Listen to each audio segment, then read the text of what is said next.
रहीम अस्सलाम वालेकुम बेटा, क्या हाल है। हमने स्टार्ट किया था बेटा सेकंड ईयर का चैप्टर 5, ऐसा ही है।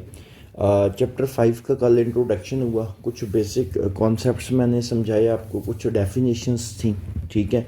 आज हम इसकी ना एक्सरसाइज स्टार्ट करेंगे 5.1 और इसका क्वेश्चन नंबर 1 सॉल्व करेंगे, ठीक है।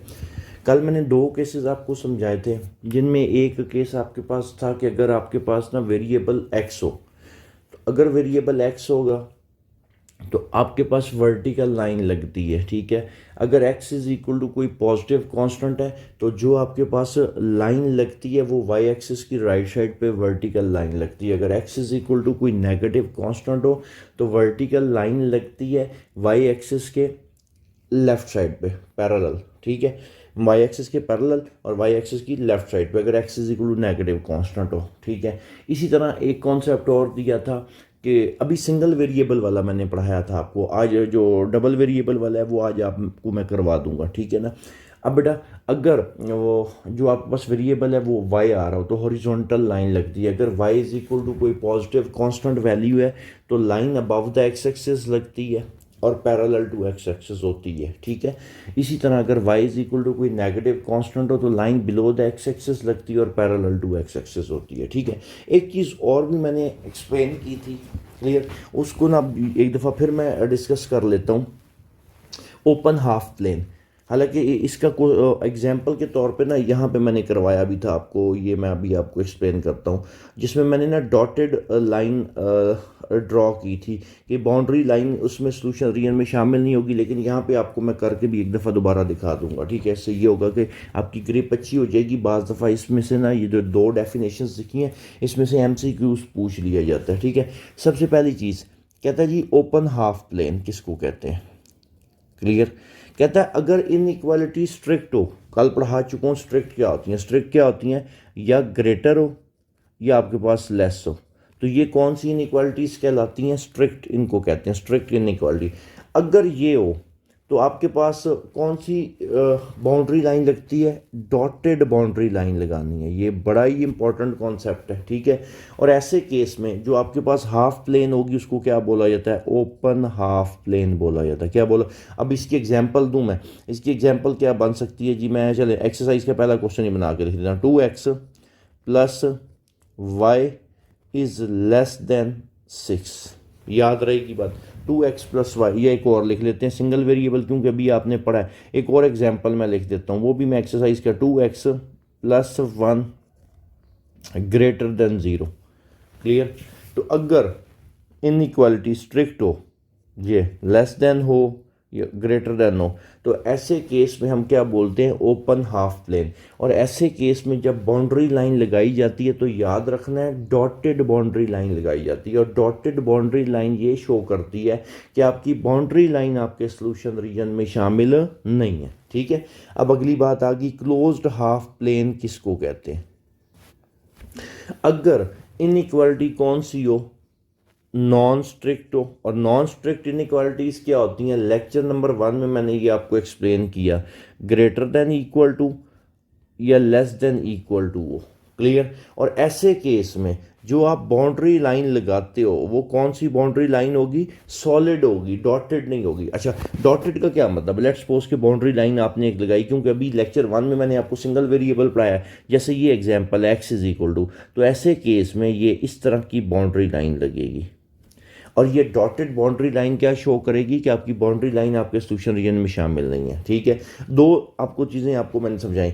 इनइक्वालिटी अगर आपके पास स्ट्रिक्ट आ जाए, सिंपल ग्रेटर देन या लेस देन आए, तो उसको बोलते हैं ओपन हाफ प्लेन। और ऐसे केस में बाउंड्री लाइन डॉटेड लगेगी। क्लोज्ड हाफ प्लेन किसको कहते हैं, कि अगर इनइक्वालिटी नॉन स्ट्रिक्ट हो, मतलब उसमें ग्रेटर देन इक्वल टू या लेस देन इक्वल टू का साइन है, और ऐसे केस में आप बाउंड्री लाइन क्या लगाओगे, सॉलिड।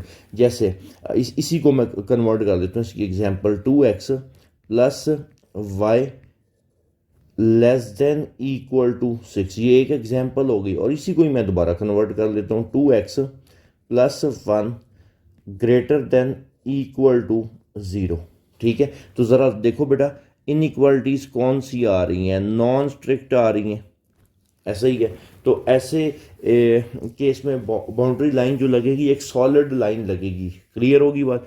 और इसका मतलब ये होगा, सॉलिड बाउंड्री लाइन का मतलब ये होता है कि आपकी जो बाउंड्री लाइन है वो भी सॉल्यूशन रीजन में शामिल है। इट मींस कि अगर मैं बाउंड्री लाइन के ऊपर से कोई भी पॉइंट उठा के अपनी इनइक्वालिटी में पुट करूंगा तो वो उसको सेटिस्फाई करेगी। ठीक है बेटा, अब हम चलते हैं एक्सरसाइज के क्वेश्चंस पे। सिंगल वेरिएबल मतलब एक्स हो वाई हो वो लेक्चर 1 में मैं आपको एक्सप्लेन कर चुका हूँ। अब हम सीखेंगे कि अभी मैं इसमें ना आपको सिंगल वेरिएबल वाले क्वेश्चंस भी करवाऊंगा, लेकिन उसका कॉन्सेप्ट मैं आपको समझा चुका हूँ।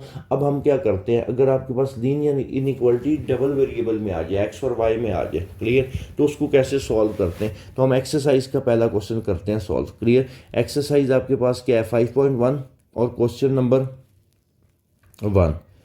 क्वेश्चन 1 कोई मुश्किल नहीं है, सिर्फ आप एक आधा क्वेश्चन सीख लोगे 2 वेरिएबल वाला, आपके लिए बाकी सारा कुछ आसान हो जाएगा। 2x plus y less than equal to 6। ठीक है, अब देखो बेटा, पहले लेक्चर में मैंने समझाया कि अगर वेरिएबल ए को और वो वेरिएबल एक्स हो तो वर्टिकल लाइन लगती है। दूसरा केस समझाया कि वेरिएबल ए को और वो वेरिएबल वाई हो तो हॉरिजॉन्टल लाइन लगती है। अब ज़रा गौर करो इस सवाल में, आपकी एक्सरसाइज का क्वेश्चन नंबर 1 का ये पहला पार्ट है। इसमें वेरिएबल्स कितने हैं? 2। तो याद रख लेना है, अभी बताने लगूँ। अगर बेटा वेरिएबल 2 हो, वेरिएबल कितने हो?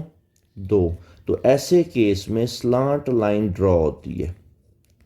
याद रहेगी बात, ऐसे केस में कौन सी लाइन ड्रॉ होती है? एक स्लांट लाइन ड्रॉ होती है। क्लियर, देखो वर्टिकल तो सीधी आती थी, हॉरिजॉन्टल भी यूं पैरेलल टू एक्स एक्सिस सीधी होती थी, लेकिन स्लांट लाइन का क्या मतलब, थोड़ी सी तिरछी सी लाइन आपके पास आएगी। ठीक है, अब इसको ना ड्रॉ करने का एक प्रोसीजर होता है। तो यहाँ पे भी एक एमसीक्यूज आपने याद रखना है, अगर 2 वेरिएबल्स हों तो स्लांट लाइन ड्रॉ होती है। अब उस स्लांट लाइन को ड्रॉ करने का एक प्रोसीजर है। सबसे पहला काम आपको बताया हुआ, स्टेप 1 क्या था? सबसे पहले आपने इस पूरे चैप्टर में ना क्या करना है बेटा, एसोसिएटेड इक्वेशन लिखनी है। क्या लिखनी है? Associated equation. अब हम लिखते हैं एसोसिएटेड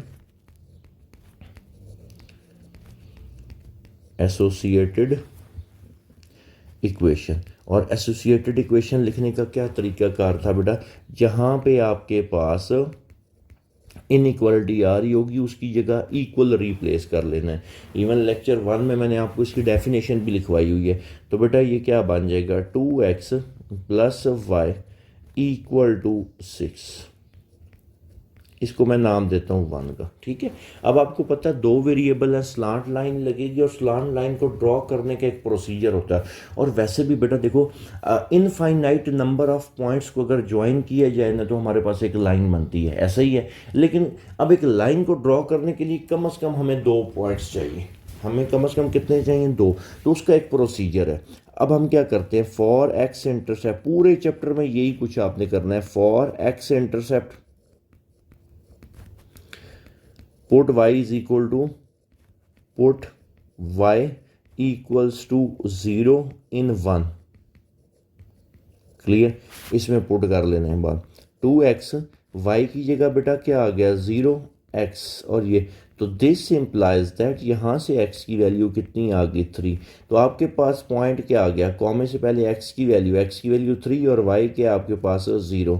ये ले, आपने एक पॉइंट निकाल लिया। ठीक है, अब सेम इसी तरह अब आपने पहले x इंटरसेप्ट निकाला है, अब हम क्या निकाल लेते हैं बेटा, y इंटरसेप्ट निकाल लेते हैं। तो अब हम लिखते हैं for y intercept, for y intercept put x is equal to 0 in 1। अब x को 0 पुट करो, x की जगह क्या आ जाएगा? 0 प्लस वाई इक्वल टू 6। तो this implies that y is equal to बेटा क्या आ गया? 6। और पॉइंट क्या निकल आया? 0। x की वैल्यू 0 और y की वैल्यू क्या आ गई? आपके पास 6 आ गई। क्लियर होगी बात, कोई कन्फ्यूजन यहाँ तक? अब देखो बेटा, हमें टेस्ट पॉइंट चाहिए होता है। क्या चाहिए होता है? Test point. आपको पता है टेस्ट पॉइंट आप कोई भी वैल्यू ले सकते हो, लेकिन बस एक चीज़ का ध्यान रखना है कि वो जो टेस्ट पॉइंट है ना आपकी बाउंड्री लाइन के ऊपर नहीं होना चाहिए, तो फिर उसका एक हल है। सब बच्चों के लिए मैथमेटिशियंस ने आसानी पैदा कर दी कि सब ने क्या कर लेना है, ओरिजिन ले लेना है, 0,0 ले लेना है। अब क्या करना है, टेस्ट पॉइंट में आप क्या करोगे बेटा, x को भी 0 और y को भी 0 क्या पुट करना है, अपनी इनइक्वालिटी में पुट करो। तो ये क्या बन जाएगा टेस्ट पॉइंट, ये देखो मैं एक दफ़ा डिटेल के साथ लिख लेता हूँ। 2x की जगह पे भी 0 और y की जगह पे भी क्या आ गया 0 is less than equal to 6। तो ये क्या बन रहा है, 0 is less than equal to 6। तो ये तो बात ट्रू है, 0 6 से छोटा होता है। ठीक है, अब एक कन्फ्यूजन बच्चे के जहन में आ सकती है, 0 लेस देन 6, ओके, इस इक्वल का क्या मतलब है। देखें ना साथ इक्वल टू 6 का क्या, तो ये मैं शुरू में समझा चुका हूँ। इस इक्वल का क्या मतलब है कि आपकी बाउंड्री लाइन भी आपके सोल्यूशन रीजन में क्या होगी, शामिल होगी। और ऐसे केस में आपने जो बाउंड्री लाइन ड्रॉ करनी है बेटा, वो सॉलिड बाउंड्री लाइन क्या करनी है, ड्रॉ करनी है। याद रहेगी बात, वो सॉलिड बाउंड्री लाइन आपने क्या करनी है, ड्रॉ करनी है। तो इसका ग्राफ मैं यहीं पर बना देता हूँ इधर आपके सामने। ठीक है, ये हम पहले एक एक्स वाई प्लेन ड्रॉ कर लेते हैं। ठीक है, ये हमारे पास आ गया, वाई एक्सिस आ गई, क्लियर। अब इधर से हम क्या करते हैं, साथ ही ये एक्स एक्सिस भी ड्रॉ कर लेते हैं। ये ले बेटा हमारे पास क्या आ गई, एक्स एक्सिस आ गई, क्लियर। अब कुछ बेसिक कॉन्सेप्ट्स आपको मैंने बिल्कुल शुरू में समझाए थे लेक्चर 1 में। मैंने भी चैप्टर 5 स्टार्ट ही कहाँ से किया था, कार्टेशियन प्लेन से, एक्स वाई प्लेन से, ताकि आपको ग्राफ बनाते वक्त कोई इश्यू ना हो। अब पहले पॉइंट पे आओ बेटा, 3,0 है, क्या है 3,0। तो ज़रा गौर करो इसमें क्या चीज़ 0 है, इसमें y 0 है। y क्या है बेटा, 0 है। अगर y 0 है इसका मतलब है तुम x एक्सिस पे होगे, तो x एक्सिस पे आपने कितने डॉट्स लगा लेने हैं, 3। क्लियर होगी बात। तो 1 1 2 और ये 3, क्लियर। अब अगला पॉइंट क्या है बेटा, 0,6 है। इसका क्या मतलब है, x 0 है, x क्या है 0 है, और y की वैल्यू 6 है, पॉजिटिव 6 है। तो 1 2 3 4 5 और ये क्या आ गया 6। अब आपने क्या करना है बेटा, इसको आपस में क्या कर लेना है, ज्वाइन कर लेना है। इसको इससे क्या कर लेना है बेटा, ज्वाइन। ये ले जी, इनको हमने आपस में क्या कर लिया है, ज्वाइन। कोई कंफ्यूजन यहाँ तक। अब देखो, अब ये देखो इसको क्या बोलते हैं, बाउंड्री लाइन बोलते हैं, क्योंकि इसने आपकी प्लेन को दो हिस्सों में डिवाइड कर दिया। ऐसा ही है, एक अबव द बाउंड्री लाइन है, एक बिलो द बाउंड्री लाइन है। अब हमें कैसे पता चलेगा कि हमारा सोल्यूशन रीजन इस बाउंड्री से अबव है कि बिलो है, तो उसका हल क्या है, ये टेस्ट पॉइंट। अगर टेस्ट पॉइंट ट्रू आता है, अगर टेस्ट पॉइंट क्या आता है बेटा, ट्रू आता है, तो आपका ग्राफ किस साइड पे शेड होगा, टूवर्ड्स ओरिजिन।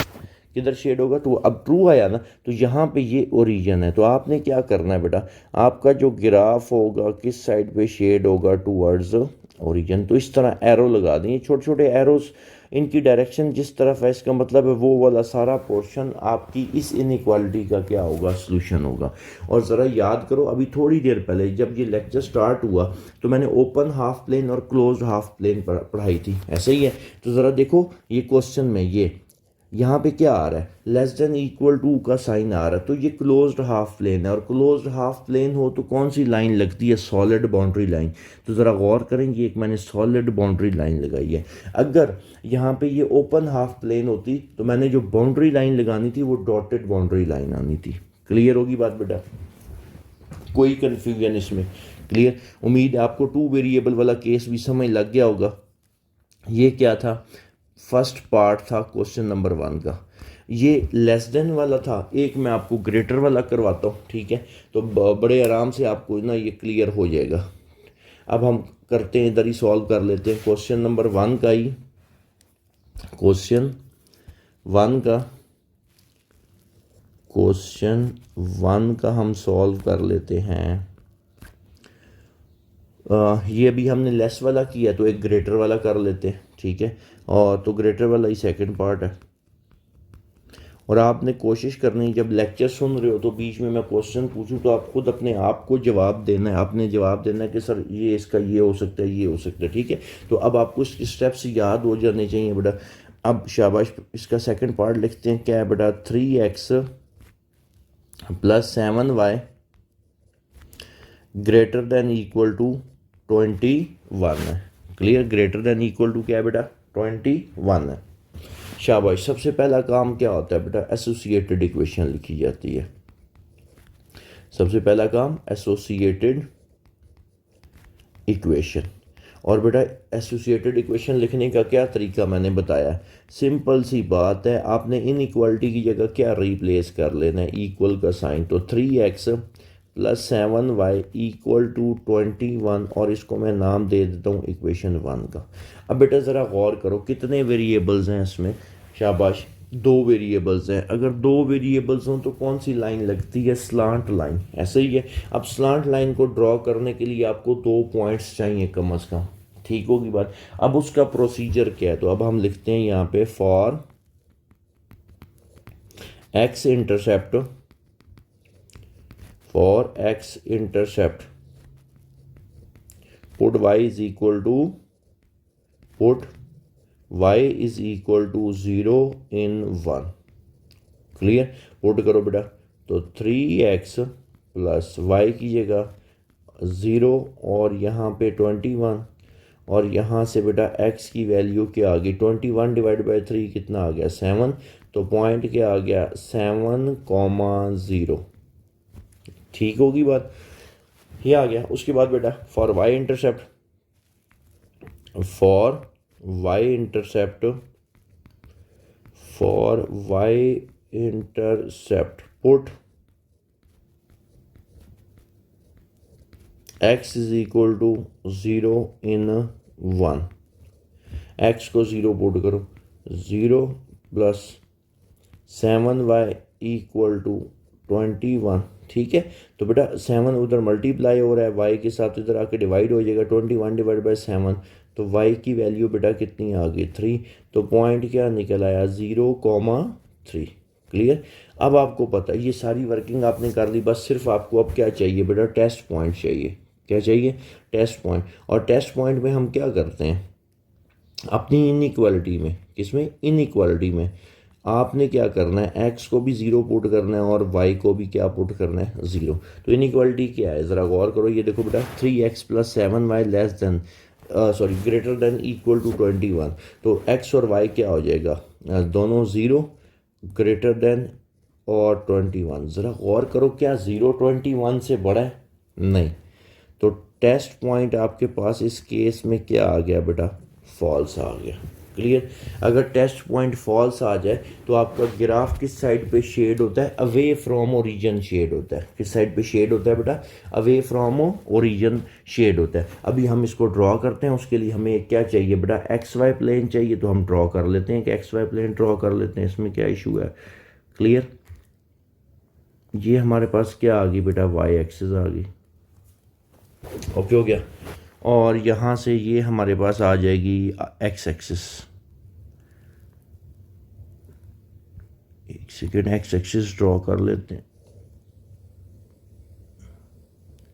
ये हमारे पास बेटा क्या आ गया? एक्स एक्सिस आ गई। ठीक है? बल्कि ये ना एग्जैक्ट इस लाइन के ऊपर नहीं लगी। ज़रा आपका ग्राफ अच्छा होना चाहिए। तो मैं कोशिश करता हूँ कि आपके पास ना, जब आपके पास लेक्चर आए तो बड़ा नीट एंड क्लीन लिखा हो आपको, ताकि आसानी के साथ क्या लग सके, समझ लग सके। ये ले लीजिए, हमने क्या कर ली? एक एक्स वाई प्लेन बना ली। ठीक है बेटा? ये आपके पास कार्टेशियन प्लेन या एक्स वाई प्लेन आ गई। यहाँ पे बेटा पॉजिटिव एक्स, यहाँ पे क्या होता है? नेगेटिव एक्स, यहाँ पे पॉजिटिव वाई और यहाँ पे नेगेटिव वाई। क्लियर होगी बात? अब बेटा पहला पॉइंट है 7,0। तो ज़रा गौर करो, 7,0 वाई 0 है। तो यहाँ से आपको क्या अंदाज़ा हुआ कि आप एक्स एक्सिस पे, और एक्स एक्सिस 2 तरह के हैं, एक पॉजिटिव है और एक नेगेटिव है। तो ये क्या है? पॉजिटिव है। तो पॉजिटिव एक्स एक्सिस पे 7 डॉट्स लगा लेते हैं बराबर के डिस्टेंस पे। 1 2 3 4 5 6 और ये 7। क्लियर? और अगला पॉइंट क्या है बेटा? 0,3 है। x 0 है। अगर x 0 है तो इसका क्या मतलब है? आप कहाँ पे हो गए? आप y एक्सिस पे हो गए। y एक्सिस भी 2 तरह का है, एक पॉजिटिव है और एक नेगेटिव है। तो ये पॉजिटिव वाला 1 2 और 3। क्लियर। अब आपने क्या करना है बेटा, इन दोनों पॉइंट्स को आपस में आपने क्या कर लेना है, ज्वाइन कर लेना है। तो ज़रा गौर करो, एक स्लांट लाइन आ गई कि नहीं आ गई। तो इस लेक्चर के स्टार्ट में मैंने क्या कहा था, अगर दो वेरिएबल्स होंगे बेटा, दो वेरिएबल्स होंगे तो स्लांट लाइन लगती है, और ये बात एमसीक्यूज़ के लिए भी इम्पॉर्टेंट है। हाँ, अगर सिंगल वेरिएबल हो तो स्ट्रेट लाइन लगती है, और वो सिंगल वेरिएबल एक्स हो तो वर्टिकल लाइन, और वो सिंगल वेरिएबल वाई हो तो हॉरिजॉन्टल लाइन। बहरहाल टेस्ट पॉइंट क्या आया था, अब इसको बाउंड्री लाइन बोला जाता है। क्यों बोला, अब बाउंड्री लाइन क्यों बोला जाता है, ये देखो इसने आपकी प्लेन को दो हिस्सों में डिवाइड कर लिया, एक ये वाला पोर्शन हो गया और एक ये वाला पोर्शन हो गया, इस वजह से इसको क्या बोलते हैं, बाउंड्री लाइन बोला जाता है। ठीक है, अब हमें कैसे पता लगेगा मेरा सॉल्यूशन, मेरी जो इनइक्वालिटी है उसका सॉल्यूशन रीजन ये वाला पोर्शन है, ये वाला पोर्शन है। तो फिर उसका हल क्या है बेटा, उसका हल पता है क्या है, टेस्ट पॉइंट है। अगर टेस्ट पॉइंट ट्रू आएगा तो आपका ग्राफ टूवर्ड्स ओरिजिन शेड होगा, अगर टेस्ट पॉइंट फॉल्स आएगा तो आपका graph away from origin shade हो जाए। ठीक है, अब अभी इस केस में ज़रा गौर करो, टेस्ट पॉइंट क्या था, फॉल्स, तो ये ओरिजिन है। तो अगर टेस्ट पॉइंट फॉल्स है तो आपका graph away from origin shade होता है, तो ये इस साइड पे क्या लग जाएंगे बेटा, एरोस के, मतलब ये डायरेक्शन एरोस की क्या शो करती है कि वो वाला सारा पोर्शन हमारी इनइक्वालिटी का क्या है, सोल्यूशन है। क्लियर, मतलब उस एरिया में से अगर मैं कोई भी पॉइंट उठाऊं, अगर मैं कोई भी पॉइंट उठाऊं तो मेरी इनइक्वालिटी को क्या करेगा, ये सारा पोर्शन सेटिस्फाई करेगा। कोई कन्फ्यूजन बेटा। एक चीज़ और मैं पूछ लेता हूँ, अब ज़रा देखो इसको, मुझे बताओ ओपन हाफ प्लेन है कि क्लोज्ड हाफ प्लेन है, शाबाश। अब देखो जो इनइक्वालिटी है वो ग्रेटर देन इक्वल टू है, नॉन स्ट्रिक्ट है, इक्वल का साइन आ गया तो मैंने सॉलिड बाउंड्री लाइन लगाई है। क्लियर, अगर ये इक्वल का साइन ना होता, जो इनइक्वालिटी है वो आपके पास क्या होती, स्ट्रिक्ट होती, सिंपल लिखा होता 3x+7y ग्रेटर 21, इक्वल वाली ना होती। तो सिंपल सी बात है, ऐसे बाकी सारा प्रोसीजर सेम रहना था। ये जो स्लांट लाइन लगनी थी ना, ये सॉलिड लाइन मैंने लगाई, ये डॉटेड लाइन उस केस में फिर आपने ऐसे लगा लेनी थी। बात समझ लगी है कि नहीं, क्लियर। तो कोई कन्फ्यूजन इसमें, इसको मैं रब कर देता हूँ। क्लियर, अब मेरा ख्याल में 5.1 में क्वेश्चन नंबर 1 में जो 2 वेरिएबल वाले क्वेश्चन हैं उनमें आपको मसला नहीं होना चाहिए। अब मैं आपको एक असाइनमेंट भी देता हूँ, फिर अगले लेक्चर की तरफ हम चलते हैं, अगले क्वेश्चन की तरफ चलते हैं। अब जो आपकी असाइनमेंट होगी वो क्या है, मैं बताता हूँ। क्वेश्चन नंबर 1 का, क्वेश्चन 1 का पहले 2 पार्ट्स मैंने आपको करवा दिए, आपने बेटा तीसरा पार्ट सॉल्व करना है, तीसरा और चौथा। ओके हो गया, ये आपने सॉल्व करके, जाहिर सी बात है आप जब ये लेक्चर सुन रहे होगे तो ये रिकॉर्डेड लेक्चर्स हैं, तो आप तक जब पहुंचेंगे उसके बाद आप ने मेरे से ये डिस्कस करना है और आप ये डिस्कस कर सकोगे। और एक और चीज़ मैं बार बार हर लेक्चर में आपको कहूँगा कि ये जब चैप्टर ख़त्म होगा, चैप्टर के एंड पे आपको MCQ सॉल्व करवाए जाएंगे, एक चीज़। और जब ये चैप्टर सारा क्लोज हो जाएगा उसके बाद ये सारे नोट्स आपको PDF की फॉर्म में भी अवेलेबल होंगे। ठीक होगी बात। अच्छा, अब बेटा अब मैंने ना आपको 2 पार्ट्स होमवर्क दिया है, मतलब एक थर्ड पार्ट दिया और एक फोर्थ दिया है। 5th और 6th मैंने नहीं दिया क्योंकि वो मैं इधर ही डिस्कस करता हूँ, क्योंकि लेक्चर 1 में हालांकि वो सिंगल वेरिएबल वाला डिस्कस हो चुका था लेकिन एक्सरसाइज का हमने क्वेश्चन नहीं करवाया था। ठीक है, तो अभी हम उसको कर लेते हैं। क्लियर, अब हम अगले पेज पे चलते हैं। अच्छा जी, क्वेश्चन नंबर 1 का, क्वेश्चन नंबर 1 का हम सॉल्व करने लगे हैं 5th वाला पार्ट, क्वेश्चन 1 और इसका पार्ट नंबर 5। क्लियर, क्या लिखा हुआ है बेटा, 2x + 1 greater than equal to 0। तो सबसे पहली चीज़ तो बेटा आपने ये देखनी है कि इसमें वेरिएबल्स कितने हैं। शाबाश, एक वेरिएबल है, और बेटा वो वेरिएबल कौन सा है। अब आपको ये तो पता चल गया कि इसमें स्लांट लाइन नहीं लगनी, ऐसा ही है ना, स्लांट लाइन नहीं लगनी। क्यों, वेरिएबल एक है, 2 वेरिएबल होते तो इसमें बेटा क्या लगनी, स्लांट लाइन। तो सबसे पहला काम आपको पता है इसकी क्या लिखनी है, आपने एसोसिएटेड इक्वेशन, एसोसिएटेड इक्वेशन। क्या तरीका कार है बेटा, 2x + 1 इनइक्वालिटी की जगह इक्वल रिप्लेस कर दिया। अब आपको पता है लेक्चर 1 में मैं एक्सप्लेन कर चुका हूँ कि अगर सिंगल वेरिएबल हो तो उसका क्या तरीकाकार होता है, ठीक है। बहरहाल अगर डबल वेरिएबल होगा तो अभी मैंने क्वेश्चन 1 के 2 पार्ट सॉल्व करवाएं तो वो प्रोसीजर मैंने आपको समझा दिया। लेकिन अगर जो सिंगल वेरिएबल है लाइक इसमें सिर्फ एक्स आ रहा है तो उसमें तो एक्स की वैल्यू आपने डायरेक्ट निकाल लेनी है। तो बेटा क्या बनेगी, x is equal to -1/2। X is equal to -1/2। ज़रा याद करो मैंने क्या समझाया था बेटा, अगर x इज इक्वल टू कोई कांस्टेंट होगा तो वर्टिकल लाइन लगेगी, ठीक है। अब वर्टिकल लाइन लगाने के दो तरीके हैं, एक तो y एक्सिस की राइट साइड पे और एक y एक्सिस की लेफ्ट साइड पे। अगर x इज इक्वल टू कोई पॉजिटिव कांस्टेंट होगा तो y एक्सिस की राइट साइड पे वर्टिकल लाइन लगेगी। लेकिन अगर x इज इक्वल टू कोई नेगेटिव कांस्टेंट है लाइक इन दिस केस देखो x is equal to -1/2, x is equal to negative constant तो y एक्सिस की लेफ्ट पे एक वर्टिकल लाइन लगेगी, ठीक है। साथ ही हम टेस्ट पॉइंट भी इधर कैलकुलेट कर लेते हैं इसी का, क्योंकि टेस्ट पॉइंट ने ही तो डिसाइड करना है कि आपका ग्राफ टुवर्ड्स ओरिजिन शेड होगा या away from origin. Clear.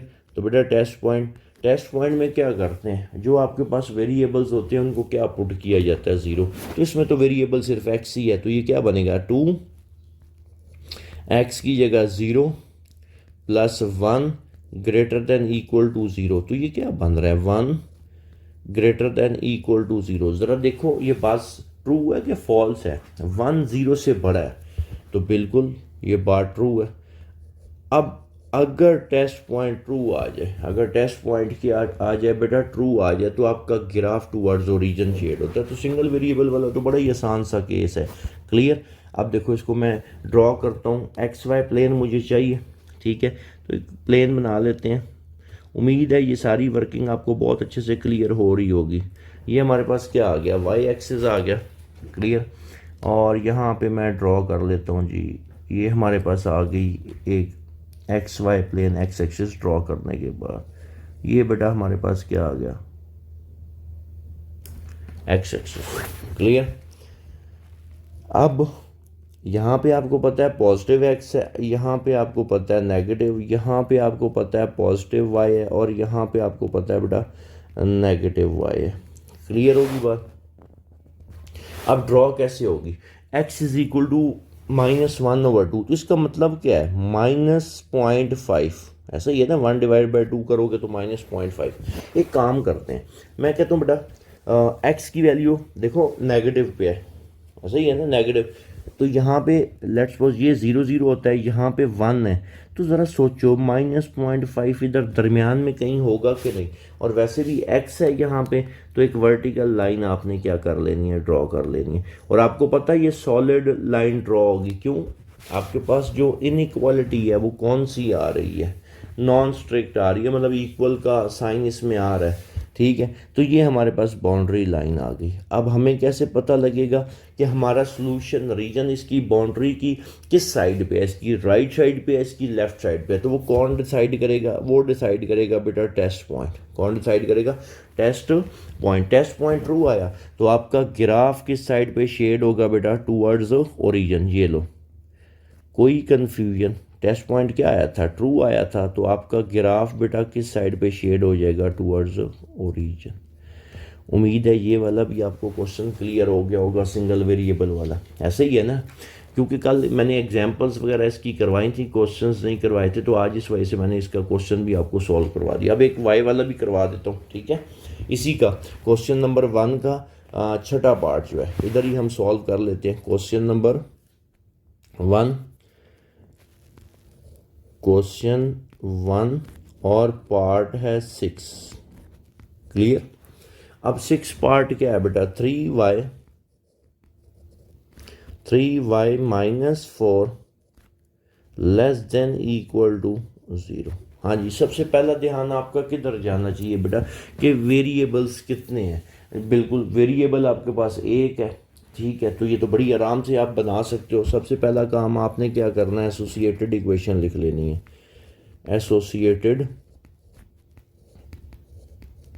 Associated equation. Clear.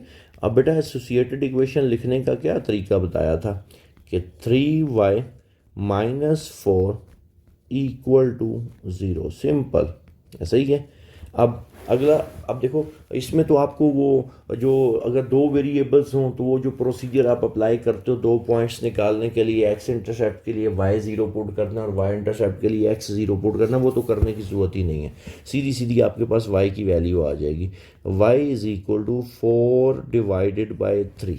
अब एक काम कर लेते हैं, हम इसको पहले ही लिख लेते हैं। 4 divide by 3 I think 1.3 something कुछ आएगा, चेक कर लेते हैं। 4 डिवाइडेड बाई 3, क्लियर, तो 1.33। अच्छा एक चीज़ और बेटा, ये मैं जैसे लेक्चर रिकॉर्ड कर रहा हूँ ना, मैं इसमें कोई एडिटिंग वगैरह कोई कुछ नहीं करूँगा जी। तो मैं बार बार एक चीज़ रिपीट करूँगा कि अगर कोई लिखने में या कोई प्लस माइनस की, या जाहिर सी बात है एरर का चांस तो रहता ही रहता है, तो अगर कोई मिस्टेक हो जाए तो अगर आप उसको हाईलाइट भी करोगे तो उस चीज़ को वेलकम किया जाएगा, इसमें कोई वो दूसरी राय नहीं है, ठीक है ना। तो आप बता सकते हो क्यों मैंने ये डिसाइड किया कि ये लेक्चर ऐसे ही जाएंगे जैसे नेचुरल पढ़ाया जा रहा है, बजाय इसके के बाद भी मैं इसमें कट वगैरह लगाता रहूँ। तो आपने ना इसको, इस चीज़ को जहन में रख के इसको देखना है। बाकी मैं इंशाल्लाह पूरी कोशिश करूँगा कि कोई इस तरह की मिस्टेक ना हो। बहरहाल 4/3 आ गया वाई की वैल्यू। अब बेटा ज़रा याद करो, लेक्चर 1 में मैंने बताया था कि अगर वेरिएबल वाई होगा तो हॉरिजॉन्टल लाइन लगेगी, ऐसा ही है। हॉरिजॉन्टल लाइन लगाने के दो केसेस आगे फर्दर पढ़ाए थे कि अगर वाई इज इक्वल टू कोई पॉजिटिव कांस्टेंट है, ठीक है, तो हॉरिजॉन्टल लाइन लगेगी अबव द एक्स एक्सिस, और अगर वाई इज इक्वल टू कोई नेगेटिव कांस्टेंट है तो हॉरिजॉन्टल लाइन लगेगी बिलो द एक्स एक्सिस, ठीक होगी बात। अब हम इस टेस्ट पॉइंट भी साथ ही निकाल लेते हैं। Test point, test point, clear. Test point क्या होगा बेटा, अपनी इनइक्वालिटी में जहाँ जहाँ पे वेरिएबल्स है तो इसमें भी वेरिएबल एक है, इसकी जगह 0 पुट कर दो। 3 -4 लेस देन इक्वल टू 0, तो ये आ रहा है बेटा -4 लेस देन इक्वल टू 0। -4 0 से छोटा है तो बिल्कुल ये टेस्ट पॉइंट क्या आ रहा है बेटा, आपके पास टेस्ट पॉइंट क्या आ रहा है, ट्रू आ रहा है। क्लियर होगी बात। अब हम इसकी क्या करते हैं, इसका ग्राफ बना लेते हैं, एक्स वाई प्लेन ड्रॉ करते हैं, एक छोटी सी प्लेन बना लेते हैं। और एक चीज़ का आपने ध्यान रखना है, आपका ग्राफ और आपका सॉल्यूशन रीजन, आपकी इतनी अच्छी प्रैक्टिस होनी चाहिए कि बहुत ज़बरदस्त किस्म का आपका ग्राफ बनना चाहिए, ताकि जो पेपर चेक करने वाला हो वो एक नज़र ही देखे उसको समझ लग जाए कि इस बच्चे ने सॉल्यूशन रीजन बिल्कुल सही डिटेक्ट किया है, ठीक है। क्योंकि जैसे जैसे ये चैप्टर आगे चलता जाएगा थोड़ी बहुत चीज़ें कॉम्प्लिकेटेड होंगी, लेकिन आप बेफिक्र रहें, इंशाल्लाह आपको यहीं सारा कुछ समझ लग जाएगा, ठीक है। बस आपने जो असाइनमेंट दूंगा आपने उसकी प्रैक्टिस करके रखनी है। एक्स एक्सिस, ये वाई और ये नेगेटिव है, क्लियर बेटा। अब कहते हैं वाई किसके बराबर है, ज़रा गौर करें, वाई किसके बराबर है, 1.3 के, ठीक है। एक काम करते हैं, मैं कहता हूँ यार ये यहाँ तक 1 है तो 1.3 थोड़ा सा इससे आगे कहीं होगा, एग्री करते हैं इस बात से। और वाई है तो हॉरिजॉन्टल लाइन लगेगी यहाँ से, तो यहाँ से हम क्या कर लेंगे बेटा, एक हॉरिजॉन्टल लाइन ड्रॉ कर लेंगे, क्लियर। यहाँ से हम क्या कर लेते हैं, एक हॉरिजॉन्टल लाइन ड्रॉ कर लेते हैं, ओके हो गया। ये हमने क्या कर ली, एक हॉरिजॉन्टल लाइन ड्रॉ कर ली। और इन लाइंस की लेंथ पे कोई पाबंदी नहीं है, कोई इशू नहीं है, बस इतनी होनी चाहिए कि आपका ग्राफ देखने में ज़रा सही लगे। अच्छा बहरहाल अब हमने क्या कर लिया, एक बाउंड्री लाइन ड्रॉ कर ली। अब हमें कैसे पता लगेगा कि हमारा सॉल्यूशन रीजन इससे अबव है कि बिलो है, वो कौन डिसाइड करेगा, टेस्ट पॉइंट, क्लियर। अगर टेस्ट पॉइंट ट्रू है तो आपका ग्राफ टूवर्ड्स ओरिजिन शेड होगा, ये लो बेटा, क्लियर, कोई कन्फ्यूजन। तो उम्मीद है आज वाला लेक्चर भी आपको बहुत अच्छे से क्लियर हो गया होगा। और अगर आप चाहते हो कि आपको चैप्टर 5 में कोई इशू ना हो तो आपने तरतीब से सारे लेक्चर्स सुनने, ठीक है बेटा। इंशाल्लाह अगले लेक्चर में मुलाकात होगी, तब तक अल्लाह हाफिज़, थैंक यू।